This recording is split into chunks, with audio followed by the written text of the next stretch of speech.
Hello, everyone. A very warm welcome from our team at Nature Conservation Foundation India.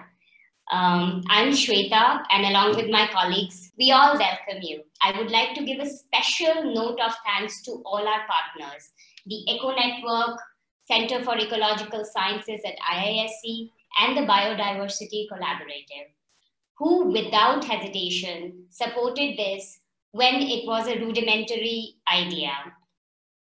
All of them have actively helped us spread the word in their community and found us all of you wonderful people as an audience who are dedicated enough to ignore a really nice Saturday evening and attend a talk with us, even though we are not offering tea or samosas.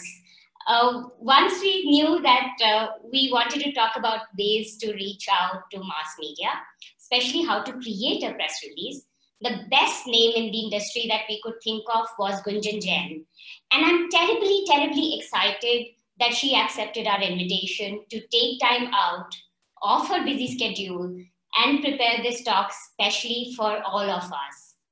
Gunjan is one of the top personalities in the country who has done spectacularly on both sides of the media. She started her career at NDTV, where within a few years she conceptualized and developed India's first ever show for award-winning global documentaries, and basically made documentaries popular on TV and produced narratives on gender, caste, social economy for multiple shows like India Matters. In 2014, she joined Oxfam India, what I would call the other side of the media, where she was part of the management team and built communication strategies for Oxfam's programs in India, making complex issues accessible to targeted mass audiences. Since the last 5 years, Gunjan has been working with Global Strategic Communications Council, a global network of communication professionals who develop strategic narratives in media on climate emergency and energy, a very important cause that is affecting all of our lives. When I asked her what was the one most important thing that all of us forget about communication, I loved her response, and I quote, she said, I've learned that empathy and vulnerability remains at the heart of every great story. I would root for more of these stories in the media, won't you? Before we begin, I would like to add that this session will be about 30 minutes long, after which we will take questions. To avoid distractions, Zoom chat will be closed during the session. If you have any questions you want to ask Gunjan, please message your questions to the host, Jignasa. If you would like the questions to be anonymous, please mention that too. We will open Zoom chat post the session, and you're most welcome to give your feedback, thoughts, and questions to us then to be read out at the end. Thank you again, and for bringing your own tea and samosas. I would like all of you to give a round of applause for our speaker, Gunjan Jain. Gunjan, over to you. Thank you so much, Shweta, and thank you to all the colleagues at NCF for giving me this opportunity, and thank you for that very long and very embarrassing introduction. Okay, so I think when Shweta invited me for this, and since I work on climate change and energy issues, I think for me, the idea was that we need to see how we can bridge the gap between the science and the general public. And I think that is what we try to do also in the work that I'm doing currently. And for me, which is why this talk was extremely relevant, I thought it completely makes sense. If there is interest and there is an audience willing to kind of who's curious about this, then we definitely need to tackle this. I'll just start sharing my screen here. Can you see my screen? Yes, Gunjan. Yes. Okay, great. I've stopped my video. Sometimes there's a bandwidth issue, so you can just see the screen, full screen there. So I'm starting with this little cartoon, which was actually shared by a very senior scientist at IIT when he found out about my talk. And I think this kind of just sums up this entire conversation. And what we are trying to do is that there is this science fraternity, which are like the apples, and then there is the general public, which are the oranges. And what we're trying to do with science communications is trying to bring the two together and trying to just make some sense and semblance about what science is trying to achieve, what science is trying to tell us, and where we need to, how we need to build narratives when we are looking at politics, when we are looking at religion, when we are looking at just the political economy of our entire environment around us. And science kind of plays that crucial role in linking and bridging that entire gap between the narratives that are being pushed out by the political and the industrial fraternities, and what the general public kind of perceives and should be looking at and should be raising questions about. I was given a set of some pointers, I think, which NCF colleagues kind of figured out that the research community was wondering about this topic, and I've tried to put together a presentation just looking at those 7-8 questions. And once this is through, if you have any further thoughts and questions, please, we can, like Shweta said, we can discuss it afterwards. I think the first thing is, why do we even need a press release? This topic is all about a press release. And I think the idea is that a press release it's a tool. It's basically a communication tool which you are using to kind of simplify, to kind of talk about your research, your paper, and take it out to another set of audience. The science is usually for a general public, for a general audience, it's complicated. People like us who are not from the science fraternity don't always understand everything that is written there in a scientific paper.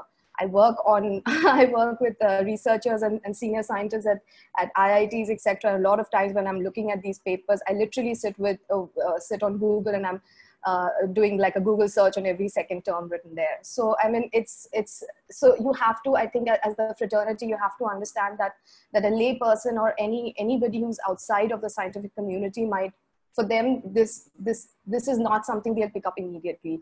It is not a headline which will register in their minds right away. And you have to make that effort to communicate it. I think that with the work that you're doing, somewhere that responsibility comes in. And I think that is where that realization is, I think, what we are trying to address here. Another thing is that science or any of these, I mean, it comes with a lot of very technical language, very complex words. There's a lot of jargon. I mean, for people outside of this community, it's almost like jargon. I remember when I joined Oxfam and I came from a completely non-CSO background, and people would just constantly, like, use terms like abbreviations and acronyms. And in the media and a journalist community, you don't hear acronyms. You don't talk in acronyms as such. So, don't take it for granted that the people outside will understand that jargon. The people will understand that PB stands for lead, or these are the symbols for the different chemicals, or these are the, this is what a certain, what an NDC is, or what a PM 2.5 is, or any of those terms. The general public take it for granted that they do not know. And if you're writing a word, you have to kind of explain what that really means and contextualize it for them. A lot of researches, I mean, papers, they of course, there's a lot of rigor, there's a lot of work that has gone into it. These are lengthy research papers with a lot of nuance, with a lot of thorough, research which has gone in, and peer review, which has kind of, this entire process which has been undergone. And your audience might not always be able to read a 20-page or a 30-page research to synthesize, unless somebody who's really invested in that topic and is really curious about that topic. It is not something, you cannot take it for granted that somebody will invest that kind of time. A journalist will not have the time to go through an entire 20-page study. A journalist, I support the release of IPCC reports, and journalists don't even have time to go through something like an IPCC report. So, I mean, you have to take that into account, that people outside will not have the time, will not have the inclination, and very few will be able to go through that entire study. So a press release in that way will be able to kind of synthesize the key messages which are there, which will be able to communicate to that journalist, to that editor, about why your research is important to. What are the key highlights of that research, and why, if it's important enough, then somebody will definitely pick it up and go through that. But that is why, the press release as a tool is really important. Taking it beyond the science community, I think the press release, the moment you say that you're writing a press release for research, it means that it's not just a paper which is going to be circulated within the scientific community, which will be just remain within the realms of a journal, but it is going out to a mass media. It is going out to the wider media, and through them to a wider audience. So, I mean, if you are looking at writing a press release, you are looking at the idea that you are trying to make your study more public. You are trying to engage a wider community with that research, and you are trying to empower those communities if possible through that research also, because what the scientific community is doing is like we said, that is what is going to be breaking down the barriers about a lot of different concepts. We right now holding this entire conversation on a Zoom platform because we're living amidst a pandemic, and there is insane amount of research going on currently on just the coronavirus, and there's a lot of interest around that as well. So I mean, that is, so there is a lot of interest. There is that in research which is happening right now around coronavirus, around COVID-19, that is informing the public, that is informing the scientists, the doctors who are working on the front lines, the health workers. So I mean, like I said right in the beginning, that science comes with a certain responsibility about communicating, and communication with science it has to go together. It cannot be one and the other. And I think somewhere that is where, like, it hasn't been able to keep up with that. Science communications it is now making a lot of foray, but I mean, a pandemic today hasn't happened for the first time. It's been happening for centuries, but the first time it happened when WHO announced that, I mean, I think Google had some of the maximum number of searches of what a pandemic even means. So, just that something which has been prevalent throughout, writers have been writing about events like these, and yet as a mass public, if people are not aware, then somewhere that science has failed to communicate what a pandemic is, how it happens, or whatever. So this is just an example, but I think that is why, like, the press release acts as a useful tool to kind of communicate what you are trying to put together.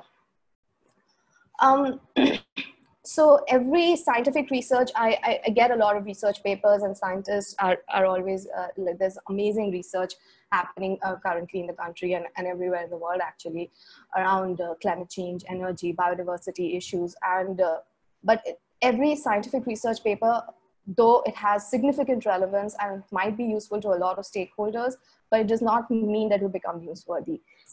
There are certain angles, there are certain aspects which will make a certain study relevant for mass news. It's possible that maybe the paper is something which maybe one journalist or two journalists finds interesting and refers to it in a certain story or picks it up in a certain way, but it's not necessary that every study will be newsworthy. So you have to be aware of that fact also, and you have to see how you're going to use that study to communicate in different ways. It might not be a headline story.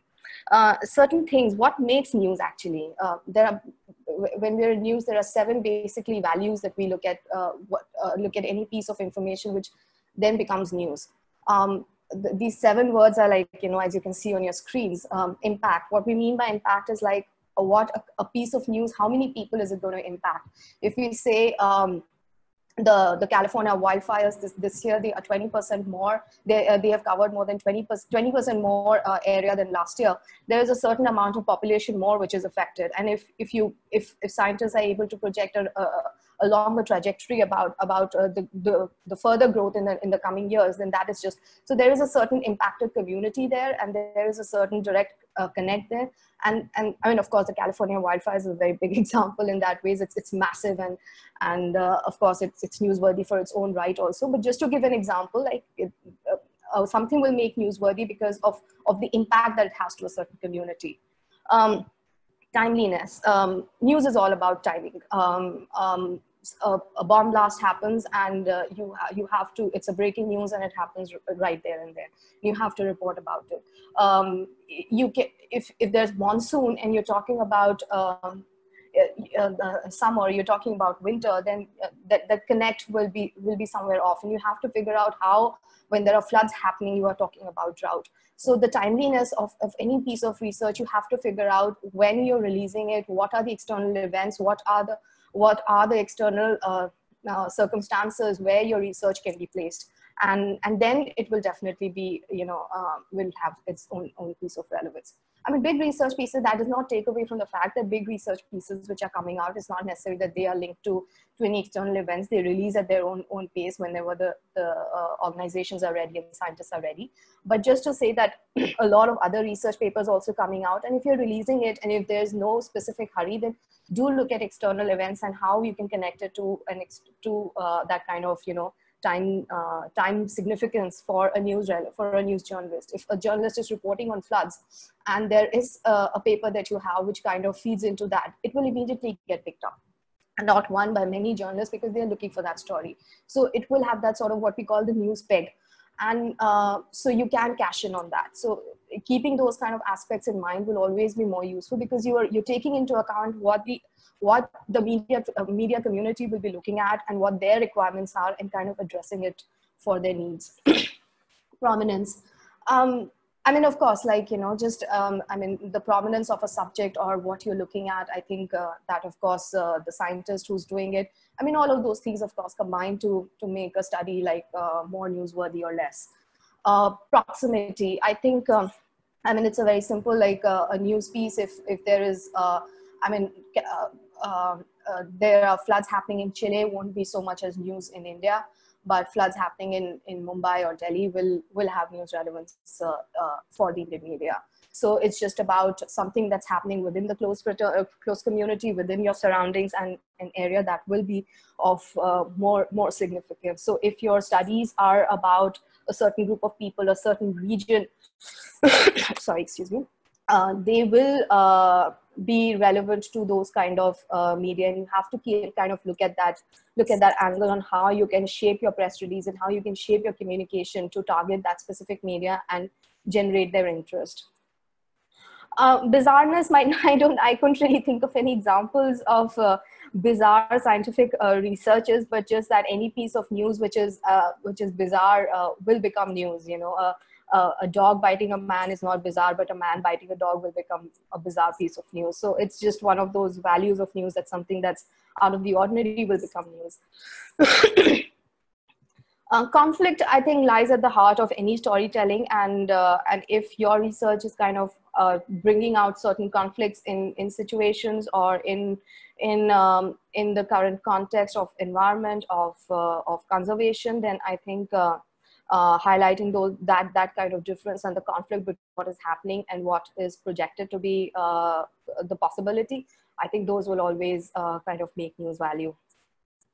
Currency, again, like what is the significance of this report or this research for this specific journalist. So, I mean, these are just some of the values, and I've listed it out because just for you to understand why, I mean, how even journalists think, or what makes something newsworthy for a journalist or an editor or a media house. I mean, they will, much as they might be inclined towards scientific research, and they might be willing to take a look, but for a media house to run it as a story, it needs to cross off at least one or two, or at least one of these values to kind of make it important for them. I mean, yeah, I mean, how to convert any kind of research paper into news. I think the top 2 points are your main, are like, you have to first see what is the main message of your research. In a way, what we say, what is your elevator pitch if you say, what is the key point that is coming out? I mean, a 20-page research, of course, has a lot of nuance, a lot of content, it could be saying a lot of many messages, but what is the one main highlight of that research? I remember I was working on an Oxfam report, and the first inequality report which Oxfam brought out, and I was there at the time, and I worked on its release. And it was like I don't remember, 50 or 60 page long report, but the one point which struck me, and I came from a media background, and it was like, the inequality between people is grown so stark that the top 1% can fill in a bus against the rest of the global population. And I think that was just, it wasn't just the stark, the explanation of what this entire research is all about. But also it was such a visual description, like, there is this 20, 30, 50, 60 odd people who can fit into a bus, and they make the 1% of this entire, who own the entire prosperity in the world. And, then it's the rest of the 99% of us. So, I mean, and that's just like one of the very stark big things. But I mean, you have to kind of see you have to move away, distance yourself a little from the research, and you have to think about what is the main key message coming out. Because I talk to a lot of scientists, and I understand that they have gone into so much detail and invested so much in looking at that subject that they are too tied up with all the details. But you have to think of what in the study is going to jump out at an external audience. If you're looking at a journalist, what is, if you're going to communicate that I have done this research and this is what it's about in one paragraph, then what is that? So you have to think about the main message of your study. And of course, your target audience. I think for media, the three main target groups of audience remain the public, the industry or the corporates, and the political leaders. These are the three kind of major target audience groups who they are trying to influence, or who they are trying to talk about, or like, trying to target. And how is your research kind of, which of these target audiences is it addressing? You can break it down further also. These are just brought from the news perspective, but you can break it down further also into who is your target audience. The most baseline of any communication is who's your target audience, because you're communicating to somebody. So who is the target audience that you want to communicate this research to?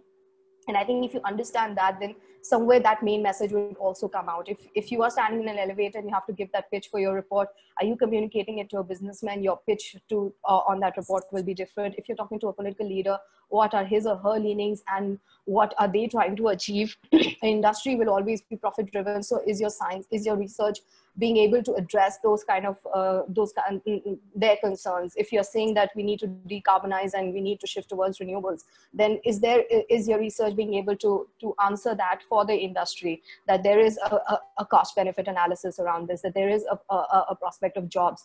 A political leader will be interested in saying that if you decarbonize an entire sector grid in the country, you would be able to have 5 million jobs, and that's a big key point for a political leader or the public. So you have to kind of tailor your message also for your audience, because that's when you'll be able to connect with whoever's reading your press release or your any communication materials.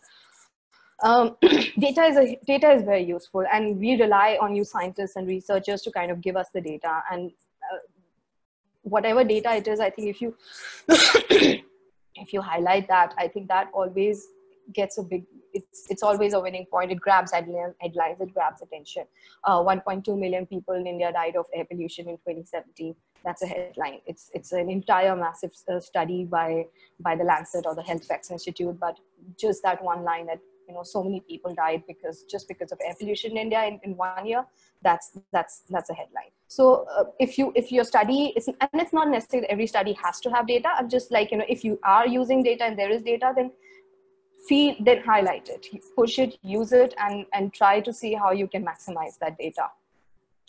I've written this learn from corpus because, I mean, if we just look at how the industry manages to advertise whatever they are doing, whatever products they're trying to sell. And I think somewhere it's not really a comparison, but it's just like we need to, I think as a science and the communication fraternity, we need to learn about how the business fraternity manages to do a much forward-looking assessment in terms of if they are setting up businesses, they are doing it's a long-term analysis of how they're going to do land, how they're going to buy the land, how they're going to set up, what's going to be the projected increase of people in that area, or what kind of jobs people would be wanting. They do an entire analysis around a certain business. What they literally they convince people to buy some things which people don't even want. And I understand science is not, it's not a business, and I mean, of course not, and it's not trying to achieve that, but somewhere it needs to, especially in this decade, 2020 to 2030, which is so significant for climate and biodiversity and conservation. I think this is, I mean, it is extremely crucial that the scientists and researchers go all out in trying to figure out how, learn from the best examples and how to communicate better, and how to kind of convince people to understand the science, to kind of buy into that science. Because you see that difference in countries and communities in where science and where that communication is richer and where it's not. I mean, you have examples of the US and Europe, which are two progressive economies. And yet when it comes to denial of science in the US and versus in Europe, there's a complete difference, because the corporate and the industrial body in the US has managed to kind of deny the science throughout. There have been consistent, I mean, you look at the automobile lobby, which is completely managed to disintegrate the public transport system in cities in US. So, I mean, I'm just giving an example that it is worth looking at how this sector communicates, how, I mean, of course, we cannot put in the billions of dollars that they do to kind of mass advertise, but taking some lessons from that and trying to be aggressive about communicating, I think that's important. It's extremely important, and especially, like I said, in this climate decade. So how to write a press release? I think these are just some tips, and I mean, every story in every press release for a media story, the first thing is, what's your angle of your story? What's the perspective you're trying to give? And I think identifying that would be the main key point for your press release. I mean, by an angle, you mean whether, I mean, you could be looking at that you want to say that renewables need to accelerate.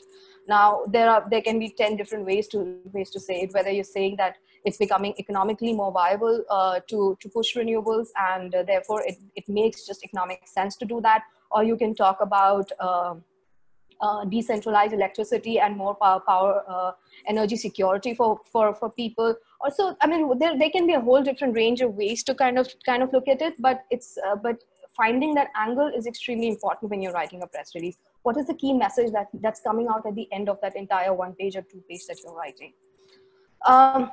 Your headline should grab the audience. A lot of the scientific press releases which come to me, which are written by organizations themselves, they usually go into these 2-sentence long headlines with a sub-headline, etc. You have to remember, if you look at a newspaper, if you look at a story online or anything, they will have a 1-sentence headline.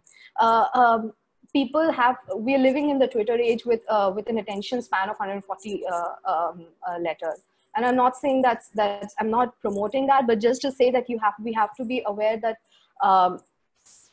people have short attention spans now, and a headline, if it's not crisp and crunchy to kind of state what you're trying to say, and in that 1 sentence on the top, and it's not grabbing the attention, then you've kind of lost people right there. You would have lost the journalist right there. A journalist, they would be getting 15 to 20 press releases on a daily basis, at least. And you have to take that into account, that one person who's going through 15, 20 press releases, plus working on 2 or 3 stories on a daily basis, plus dealing with a whole rigmarole of how the newsrooms are working these days, the pressure, the resource constraint. So the more you are empathetic and understanding of what the journalist is dealing with, and try to support them with the content that completely immediately captures their attention, the more they will respond to you and they will connect with you. So a headline is extremely important. If you have a data, flash it in the headline. Write your lead. The lead is basically, I mean, for journalists, it's the first sentence or the first para, which kind of sets the tone, which kind of encapsulates in a way what your entire press release or your story is going to be about. It should have the 5 W's on the edge: the who, what, where, why, and how.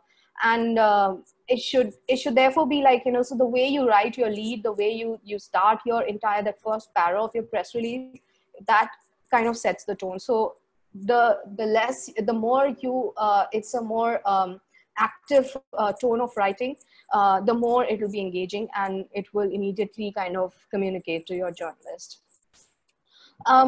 Press release should not be more than 1.5, 2 pages. I think that's the length. So, I mean, 3 to 5 crisp paragraphs with you know, like a boilerplate statement in the end, which basically means like a descriptor about your organization, or if it's a joint press release by 2-3 organizations, then there's contact details, etc. So, I mean, that's like the maximum. You should not have more than 3 quotes in a press release. I mean, 2 quotes is good, 3 is the outer limit.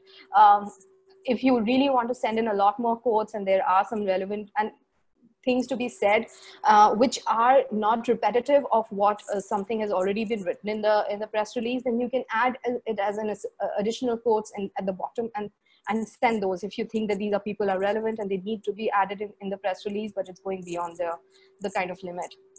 But be kind of sacrosanct towards what the press release, you know, a sort of a structure. Don't go beyond 2 to 3 quotes. It kind of loses its strength in a way. Also, quotes should be, they should be, instead of being very, I mean, you can always end with a quote which is sort of an overarching commentary on something.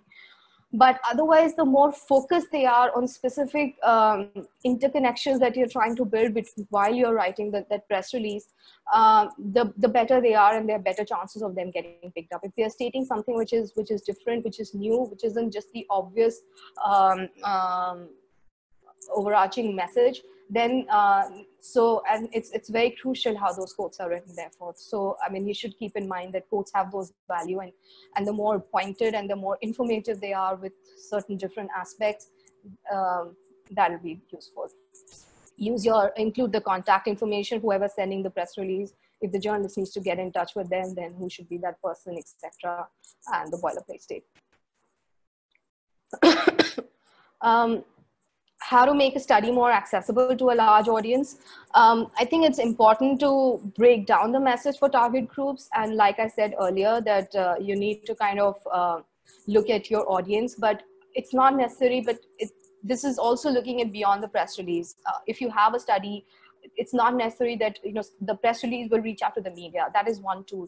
But if you have a study, and if it's not, you're not sending it out to media, but it still has value for a whole lot of audience. If you're looking at the state of forest in a certain state, it has relevance to that state. It has relevance to those target groups. You have to break down the target groups. Who are the stakeholders who would be involved in this? Who are relevant for this? The communities who might be relevant, the political leaders you want to influence, the industry that you want to influence, the other CSOs, etc., researchers who you want to drive into that group. You have to understand what are the different social media platforms or the communication platforms. Each platform has its own set of audience and a very different kind of people. Twitter will have a much more people who are more of news junkie, in a way to say, and they will be much more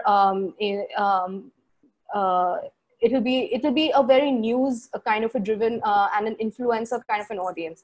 Facebook will have a much wider audience where people are just interconnecting and just also just you know, there for like larger existential debates and conversations also, and not just for news.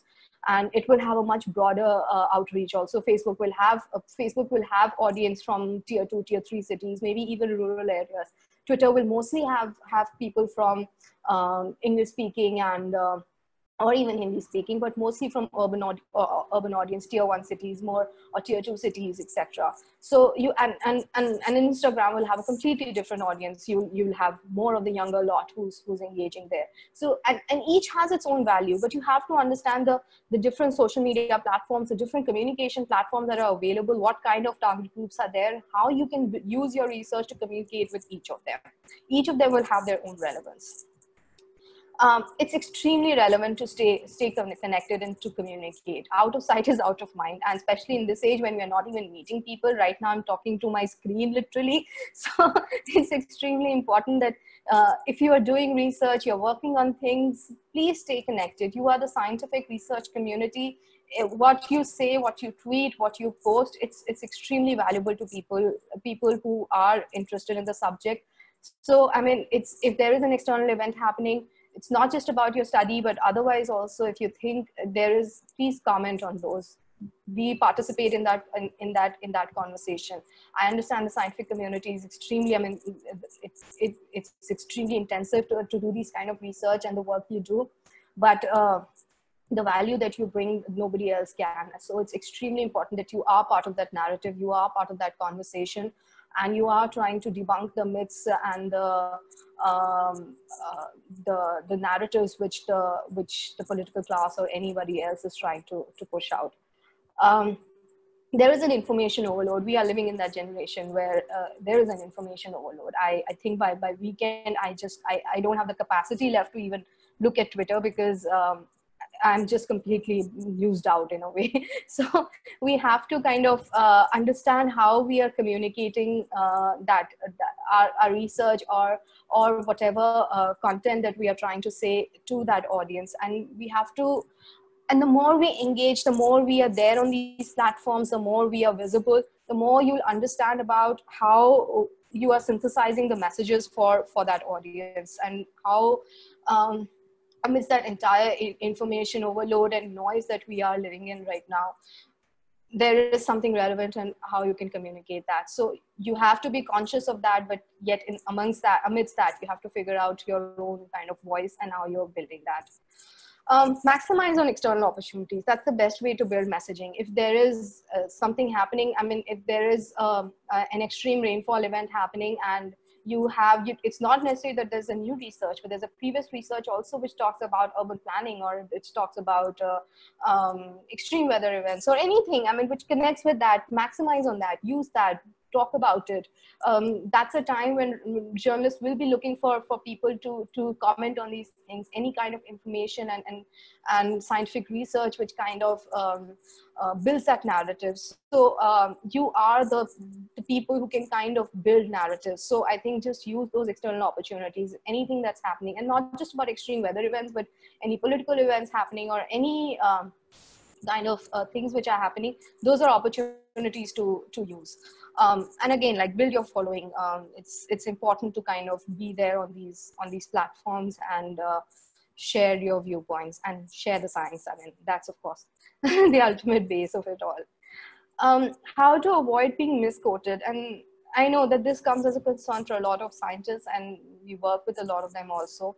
I think one of the best ways is to just share a written quote. You can always, I mean, if a journalist calls, you can always tell them to, you can answer their questions, or you can ask them to send an email to you, and you can write the answers and send it back. So you definitely have it on email or a WhatsApp message or something, that this is what I said, and you have it on record if you have it misquoted. Usually in my experience, it hasn't really happened. We do share a lot of media materials literally on a daily basis, experts quoting, etc. But I understand that this can be a concern, and this does happen. If a journalist is reaching out to you, you're free to first ask, just ask about their credibility, the kind of reports they've done, or what their interest is, and what's the sort of the story that they're looking at. And that will kind of give you an idea on what they're doing. Usually the senior level, the reporters who are reporting on science and biodiversity and climate change and energy issues, these are senior reporters. These are not your everyday beat reporters, so they will not misquote, but it's absolutely fine to ask them for the story link, to ask what their report is about, what their story is about, and what kind of reportage they've done in the past. Sometimes if you want to give a quote, which you want to say something which you don't want to be put exactly on quote, you can also tell them to put it off record and paraphrase it and use it in a story without referencing to you. So, I mean, these are all ways. I mean, it's always a tricky situation because a lot of journalists, you can ask them to share back the final story. Some will, some won't. It depends on their editorial outlook also. But I think it's also about building those relations with the journalists. Once they are familiar with you, you are familiar with them. You also know how much how much risk there is in terms of these kind of incidents or not. I think who, when, where to send a press release. I mean, there are technical things like what is the best time to send a press release, or who are the people. But I think it's important to identify the audience. Again, I've been going on and on about that, but just to say it again, that who is your research is significant for whom, and I think that's important to identify. There's I mean, in media also, media is not just it's not just a blanket community. I mean, I work on climate change and energy, but right now I think I'm talking to researchers who are focusing on ecology, biodiversity, etc. And I don't look at those issues per se. So I mean, and we cannot say that, and for a journalist or somebody else, it'll all come under big bracket of environment. And it's the same thing, that media, it's yes, there is a media, but then there's a whole different sets of media. An online media will look at stories in a different way. A wire and a scroll will look at stories in a different way. Their reportage will be much longer probably. They have the space, and they have the interest to kind of deep dive into certain issues. A print media will have space limitations, which will have it has its own limitations. The Times of India will never do the kind of in-depth story that probably an India Spend will do. Television media is of course a whole different ballgame, especially in today's day and age when we are seeing whatever we are seeing on TV these days. But there are still some media houses which are doing some good work, especially around environment issues, and they will pick up if the research is relevant. But you have to understand what is their audience, what if the story has some kind of a visual appeal as well, to kind of build that for them. So every media, you have to understand their needs and their the kind of content they deal with, the kind of stories that they report on, the kind of the way they write, and the meaning that they have. Whether it's a regional language media will not be able to will not even probably have time to go through a 2-page or a 3-page press release. They'll probably just want a paragraph to explain to them what this is about. A lot of times I send reports, and the media journalists will call me and ask, "अच्छा ये क्या भेजा है, बता दो मुझे, explain कर दो, बस क्या है, इतना बोल दो, and मैं इतना ही लिख दूंगी, बस ये कहते हैं एक छोटा सा कॉलम, एक पैराग्राफ लिखने के लिए, वो बता दो." But your story will still go out, So I mean, and Jagran and an Amar Ujala or a Hindustan, the kind of reach that they have, it's very different to the kind of reach that Times of India or Hindustan Times will have. So each has its own value. We just have to figure out how what their audience base is, what their capacity is, and what their interest is. And in international media, a journalist who's filing for FT from South Asia will be looking at India and the entire South Asia region from an overall perspective, from a regional perspective. They will not be interested in very micro level of information. They will, of course, these are very senior level journalists who've traveled, who've been reporting from different parts of the world, and they will be interested in any new research, but it's not necessary that they'll report or they'll file a story on just that. So, I mean, so these are your different target audiences who you're writing a press release for. So you have to understand, you have to cater to those, and you have to kind of streamline your messaging and tailor your messaging for those. And yeah, media materials will be different for different media. How you can track your study in news, I think Google Alerts is an easy way, or just search. If you release your study today, then tomorrow you can just, or by evening, you can start looking at Google News and just search with 2-3 keywords, and you should start getting the news stories which have come out on your study or not. There are a few news monitoring services also, like Meltwater, India Media Monitoring. If your organization is sending out press releases on a regular basis and you want to be able to track them, then there is no harm in getting a membership or a subscription with them. You give them a set of keywords which they can tab, like certain things which you as an organization follow, and those kind of keywords they can track, and on a daily basis they send you reports like, these are the news stories which have been covered, which can include your story also or not, but it also gives you a sense about what kind of news coverage is happening on these issues also. Sometimes these are not foolproof services, because like Meltwater, they just look at online news, they don't look at print news. India Media Monitoring, for example, looks at print also, and there are many more services. But they still give you a pretty good net of what is happening in this space, and whether your story is there or whether there are other stories on the similar subject, and what kind of reportage, what's the message that reporters are writing, what they are missing. I think all those can be gauged from this. And I think a simple just follow up with the reporter. If you've reached out directly to 5-6 reporters, it's always easy to just message them once and check with them. That's it. Thank you so much. Thank you, Gunjan. That was simply fantastic, I think, as usual. Thanks for talking to a screen. I know it's like really, really crazy, the times that we live in, where there's no feedback and nobody's like, smiling at the amazing jokes that you make. It was an eye-opener for me, this talk. I especially loved your 7 points on what makes news, and laughed at bizarreness as one of the points. I'll remember that. I think that's my favorite. Also about how you can use research and studies to connect your past research and studies to connect with current relevant events. I thought that was a very important point that I would like to keep in mind. I'm happy to say to everyone that the Zoom chat is now open for questions. If you would like to ask something, please type it in the chat box, and we will read it out chronologically. We already have a couple of questions, Gunjan, so you don't get a break. If you want, you can take No, that's fine. Sorry, I went a little overboard on time also. I didn't realize. No, it's a very interesting one. I really liked it. Mr. Vijay Ramesh has a question on, okay, let's assume that we are able to create an effective press release. How do we ensure that journalists view this? Are there forums you recommend that we scientists can email or send our press release to? Yes, please, over to you, Gunjan. So usually, like when we actually develop an entire database of emails and contacts with the journalists, and I think Twitter is very useful in kind of connecting with journalists. I think mostly 95 or 99% of journalists, at least 95% of journalists, will be on Twitter. So if you are talking about these topics and etc., there are these forums where you can join with journalists, etc., and you can put those things out. But I think if you are working as an organization, it's useful to kind of build these kind of databases with journalists, and they're constantly changing because journalists are always moving between organizations, etc. But and a lot of journalists, they usually share their personal emails, not their work emails, because for them, if they find people resourceful and useful, they know that whenever they move out, also they will have those emails will stay the same. So, I mean, there is no short way around it. There's no shortcut around this.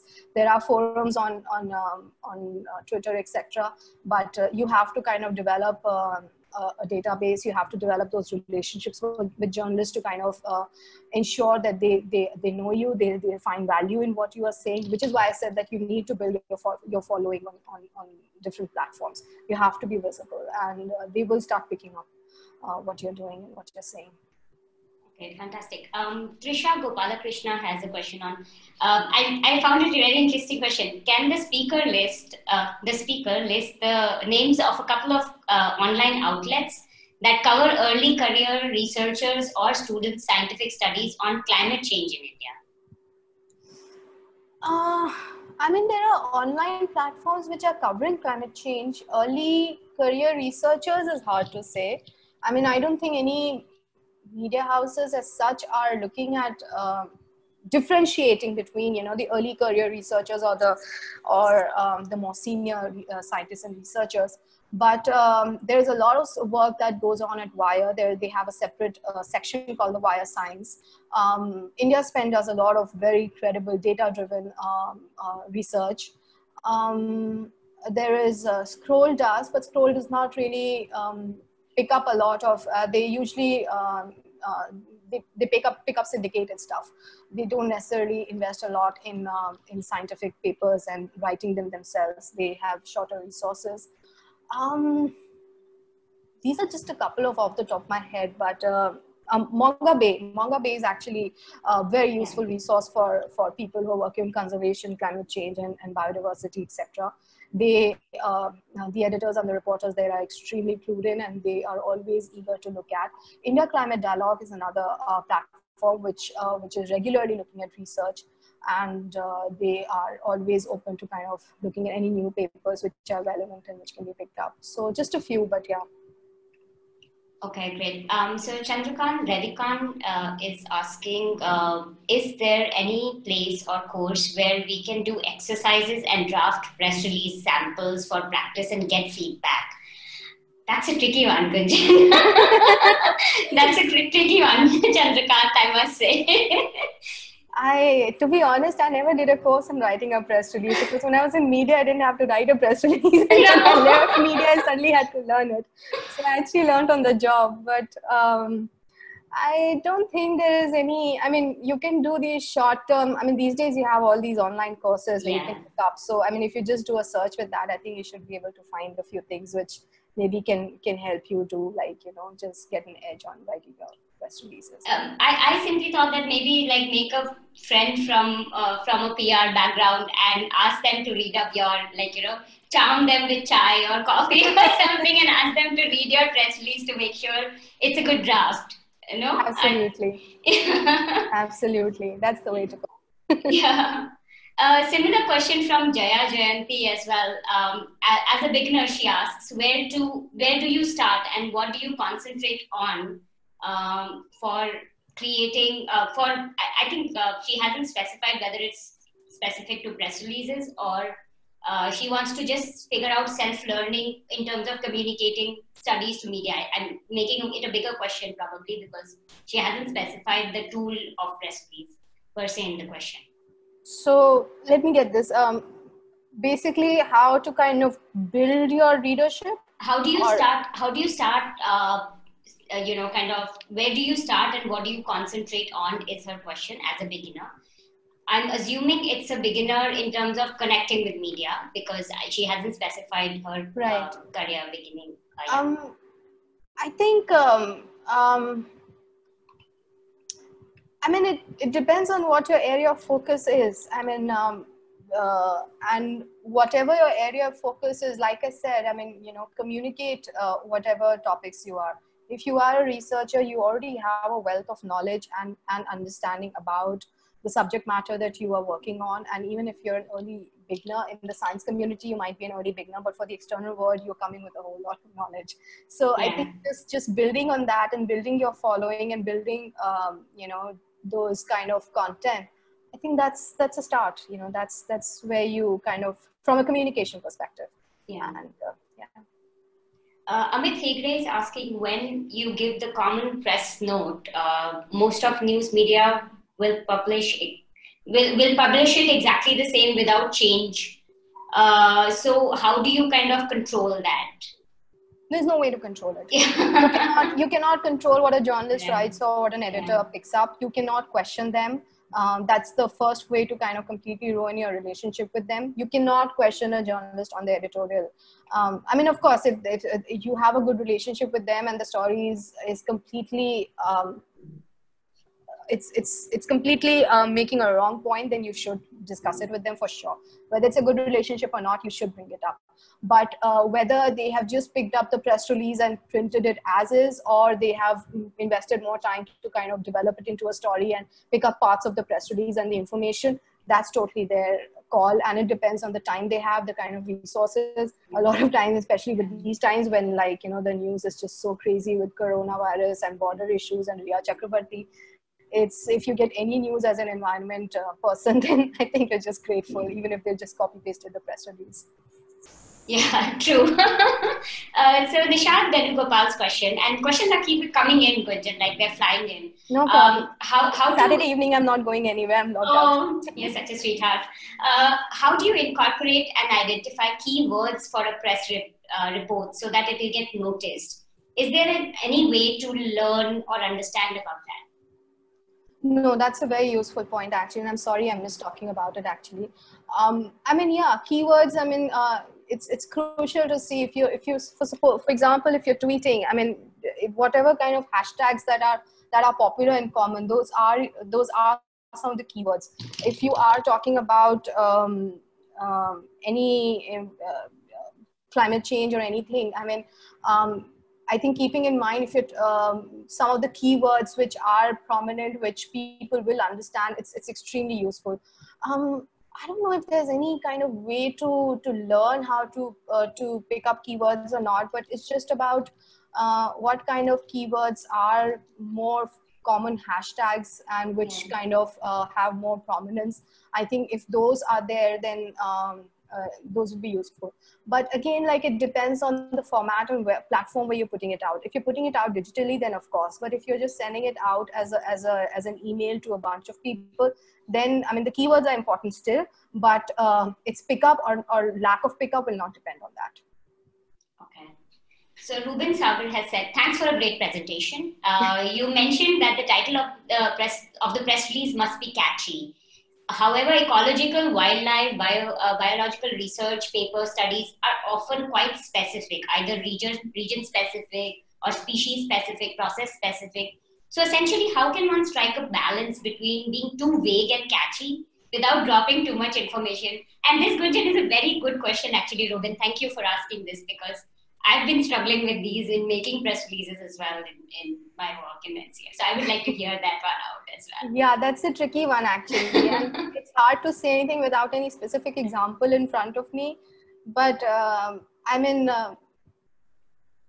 and I don't work on biodiversity and ecology. So so it's tough. Like the IPBES report, which came out, I mean, how many million species which are under threat. So that kind of makes a big headline, but that's a UN report. So it's a different ball game. But I mean, I think even if certain species are under threat, or if it's a certain region which is going to be under threat, or what the impact of that species is going to be on humankind if it goes extinct, I think those are the kind of interconnect we need to make. Because I mean, for a general person, people do not, unfortunately, people don't give that much importance or significance to extinction of species.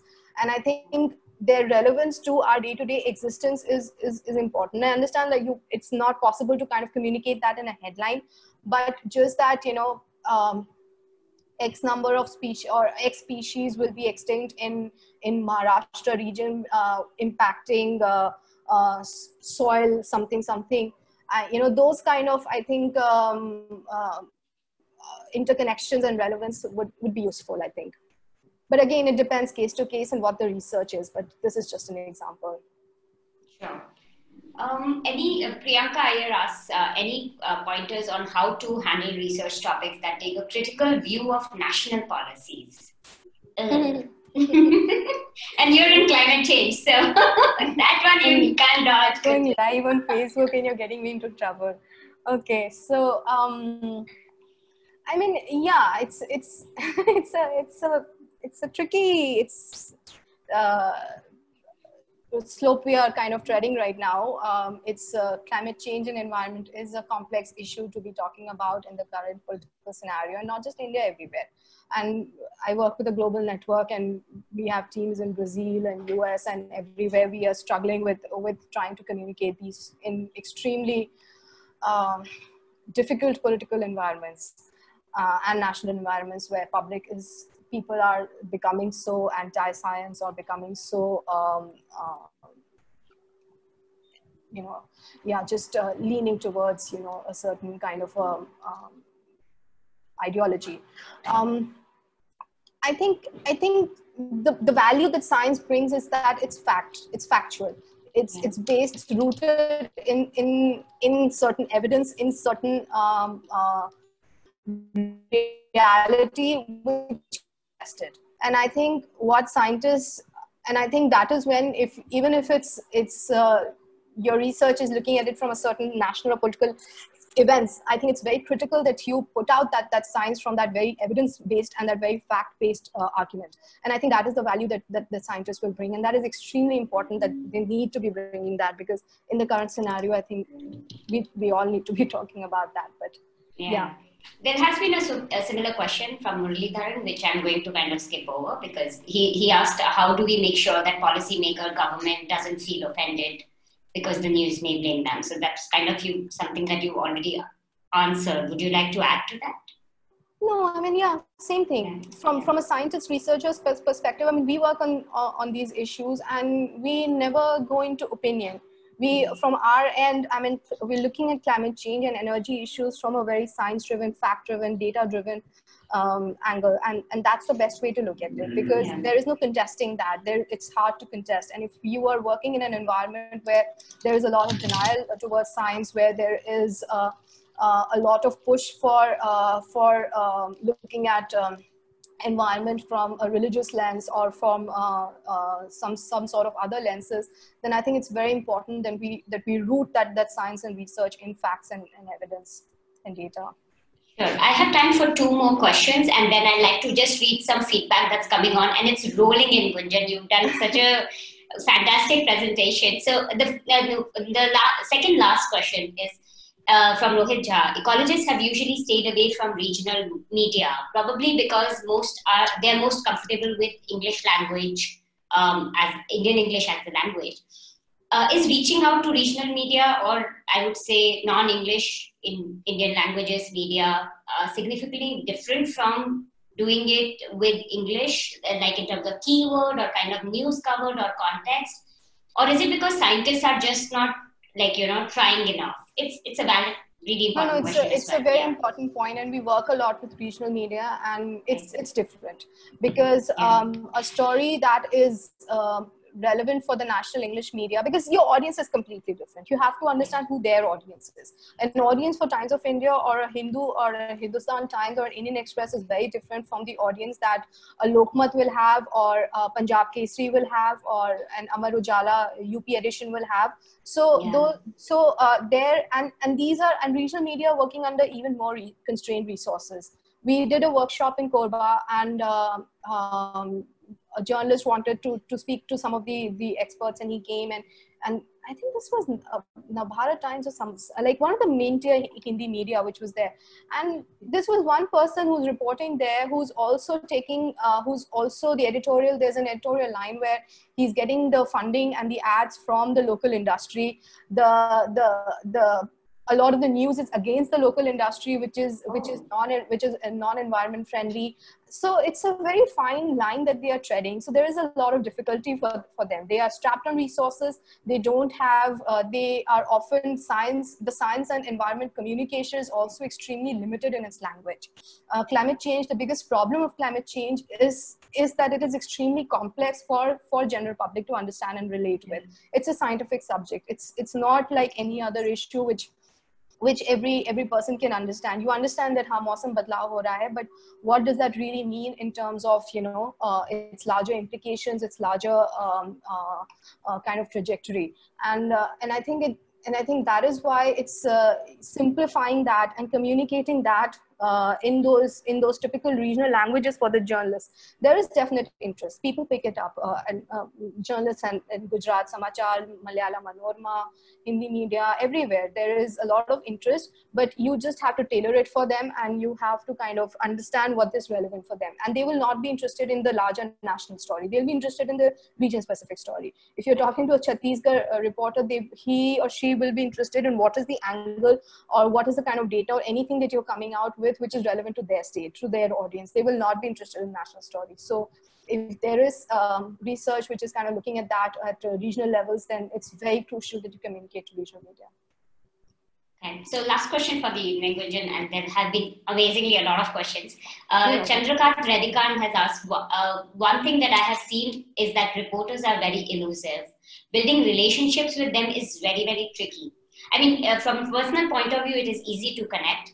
But if we are representing an institution, then it becomes difficult. Is there any solution? And I'm assuming that is his statement because the question mark hasn't come at the end of this. No, that's fine. Yeah. No, I understand that. And I think since I've been in media also, and I know that when 15 PRs used to come and I would just royally ignore them. So I've been in that position, and I feel for the people now. So, and I understand their constraint also, and I understand what we are trying to do here also.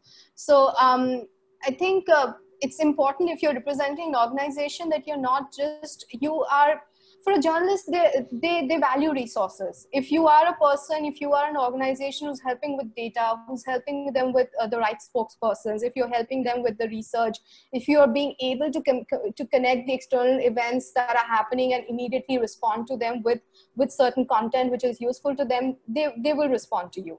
It's they are not the kind of, I mean, because they do get a lot of messages and mails from everybody, so, and they are not the most responsive community, so to say, but if you are useful to their work, they will be responsive. I work with an unbranded, GSCC is an unbranded communication network. We are not pushing any direct content from GSCC per se. So in that ways, I think it's very useful that even if you're working with an organization, you're bringing the value to those journalists in some other way, and then they will be more responsive to, you know, regular branded reports also which are coming out. But yeah. Thank you very much, Gunjan. And now I'm just going to end it with like a lot of excitement and feedback, just reading out quickly some of them. Roxy says, it was wonderful, Gunjan. You have put these points together as an article. You should put these points as an article and publish it for the benefit of others. Hey, Roxy, thank you so much. And thanks for the cartoon came from Roxy, actually. Oh, fabulous. Okay, great. Thank you, Roxy. I loved it as well. Subrata says, after press release, many researchers, oh, this is a question. Sorry, Subrata, we'll have to take it privately. Amita says, a really informative session. Thank you, Gunjan. Glad I was able to attend it. This was wonderful. Vinny says, Parikshit says, it was simple, informative, and valuable. Thank you very much. And I agree. It was so much information put in that 30 minutes. Great initiative and very informative. Thanks for the wonderful presentation. Excellent. Yes. So I think now I'm going to kind of close it with my own words. Once again, Gunjan, thank you on behalf of NCF and our partners for taking out time, and for all our audiences today, taking out time from our digitally overwhelmed lives to attend this session. As Gunjan mentioned during the presentation as well, I don't know about you all, but Gunjan has definitely given me a lot to think about today evening and develop it at NCF as well. We would love to hear everyone's feedback on the session. We'll send out an email after this, and suggestions for new sessions in communication that you would like to be a part of. Enjoy your evening, folks, and thanks for all the tea and samosas. We'll see you again soon. Bye-bye. Thank you, everyone. Thanks for listening. Bye.